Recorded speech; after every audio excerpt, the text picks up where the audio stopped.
Hi friends, तुम्ही सगळे कसे आहेत? बरे आहेतच ना. बरे तर राहायलाच पाहिजे. कशाला म्हणजे आजचा दिवस आणि उद्याचं काळ कोणीच बघितलेलं नाही. त्याच्यासाठी जोपर्यंत आहे अगदी खुशीत आणि मजेत हसत खेळत राहूया, होय की नाही? तुम्हाला कसं वाटतंय? तसंच वाटतंय ना? तसंच तर वाटायला तर पाहिजे. कशाला माहिती आहे, असं की नाही रोज उठून गाठ घालून बसण्यात काहीच अर्थ नाही आहे. हे म्हटली ते म्हटली म्हणून म्हणण्यापेक्षा की नाही आपण आपलं दिवस की नाही एन्जॉयमध्ये काढायचं.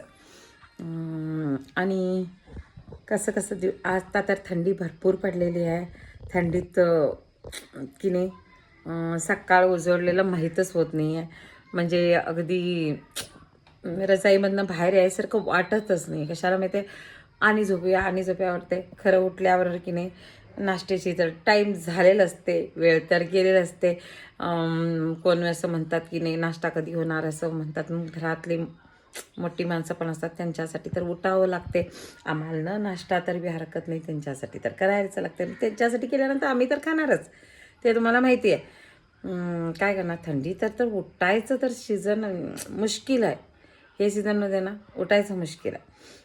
कशाला माहिती, जमिनीत पाय टेकू शकत नाही. थंड थंड घार सगळं बाहेर, पाणी थंडगार सगळं थंड. काय करता, जेवढं गरम गरम झोपशिला तेवढं मजा वाटते, होय की नाही? तुम्हाला कसं वाटते असणार? तुम्हाला बी तसंच वाटते असणार, तर तुम्ही सांगत नाही आहे, मी सांगते तुमच्याशी. आणि आता तर थंडीचं सीझन संपलेलं आहे. थंडीचं सीझन संपल्यावर पण संपले असं म्हणायचं आहे. खरं लग्नाचे सीझन भरपूर झालेलं आहे आता. आता तर की नाही म्हणजे तुळशीचं लग्न संपलेलं आहे, म्हणजे लग्नाचे दिवस तर सगळ्या पाहुण्याचे लग्न चालू झालेले आहेत. तयार तर व्हायचंच आहे त्याच्यात आणि जायचंच आहे लग्नाला. लग्नामध्ये मस्त ट्विस्ट बघायला मिळतात. कसं नाही, कोणाचे तर डिश बघायला मिळते, कुठले कुठले नवीन डिश खायला मिळते. खरं आमचा डाएट प्लॅन असल्यामुळे डिश तर खाऊ शकत नाही ना, थोडं थोडं तर खायलाच पाहिजे. कशाला माहिती आहे, खाल्ल्याशिवाय तर ते बघून खाल्ल्याशिवाय बी राहायला होत नाही, होय की नाही? सगळे डिश खाऊन आणि जाड आणि अनहेल्दी होऊ नका. थोडं थोडं सगळं ॲडजस्टेबल खावा आणि चांगलं हेल्दी राहा. बाय. पुढच्या ब्लॉगसाठी भेटू तुमच्याशी. बाय.